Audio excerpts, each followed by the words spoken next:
अस्सलाम वालेकुम व्यूअर्स। उस्मान बे ने वजीर आलम शाह और गिहातू को कैसे पकड़ा है? क्या उस्मान बे इन्हें मार डालेगा? इससे भी अहम बात के सुल्तान मसूद का काई कबीले की आमद पर मंजरनामे में क्या तब्दीली होगी? क्या कोहिनूर लब शहीद हो जाएगा? तो इन तमाम सवालात के जो बात आज की वीडियो में शामिल हैं, तो इसके लिए वीडियो को आखिर तक लाजमी देखिएगा। मगर इससे पहले आपसे गुजारिश है हमारे चैनल को सब्सक्राइब कर दें। सबसे पहले कोहिनूर लब के बारे में बात करते हैं कि क्या वजीर आलम शाह कोहिनूर लब को मार डालेगा। देखिए, हमारे तजज़िये के मुताबिक कोहिनूर लब यकीनी तौर पर बच जाएगा, लेकिन ट्रेलर में ऐसा दिखाया गया है जैसे वजीर आलम शाह ने कोहिनूर लब का गला काट दिया हो और इसके अलावा खून भी निकलते हुए दिखाया गया है। ताहम हमारे तजज़िये के मुताबिक वजीर आलम शाह इस मंजर में कोहिनूर लब के चेहरे पर जख्म लगाएगा, न कि उसका गला काटेगा। अगर आपको याद हो तो कोहिनूर लब के चेहरे पर पहले ही एक बड़ा दाग है, तो इस बार वजीर आलम शाह कोहिनूर लब की दूसरी तरफ एक बड़ा जख्म लगा सकता है।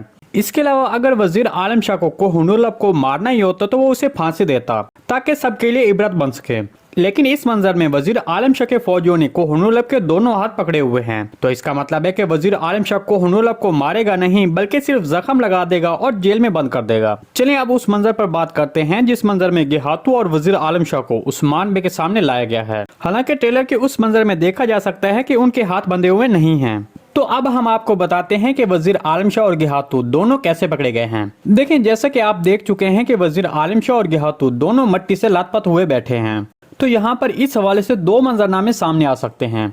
एक तो गिहातू और वजीर आलम शाह खुफिया तौर पर एक बार फिर इत्तेहाद करेंगे और दोबारा मुतहिद हो जाएंगे, तब उस्मान बे अचानक इन दोनों पर हमला करके पकड़ लेगा। और दूसरा इम्कान यह है कि उस्मान बे गिहातू और वजीर आलम शाह को अलग अलग पकड़ेगा और इसके बाद उस्मान बे वजीर आलम शाह से अपने एलेप्स का बदला लेने के लिए उसको भी किसी कीचड़ वाले गड्ढे में डाल देगा और इसके बाद गिहातू को भी पकड़ने के बाद उसी गड्ढे में वजीर आलम शाह के साथ डाल देगा। फिर इसके बाद इन दोनों को सजा देने के लिए खेमे में बुलाएगा। तो यहाँ पर जैसा कि हमने आपको पहले भी बताया था कि गिहातू उस्मान बे के हाथों नहीं मरेगा, क्योंकि सीन के उस मंजर में सुल्तान मसूद उस वक्त पहुंच जाएगा जब उस्मान बे वजीर आलम शाह और गिहातू को मारने वाला होगा। तब सुल्तान मसूद मौके पर पहुंचकर उसको बचा लेगा। अगरचे यहाँ पर गिहातू कसूरवार होगा, लेकिन फिर भी वो बच जाएगा। लेकिन वजीर आलम शाह के किए गए जुराइम को जाहिर होने से पहले मरा हुआ नहीं दिखाया जाएगा। दर हकीकत आने वाली किस्में या फिर उससे अगली किस्में सुल्तान मसूद को वजीर आलम शाह के जुराइम का एहसास हो जाएगा और तब सुल्तान मसूद उस्मान बे को वजीर आलम शाह को कत्ल करने का हुक्म देगा।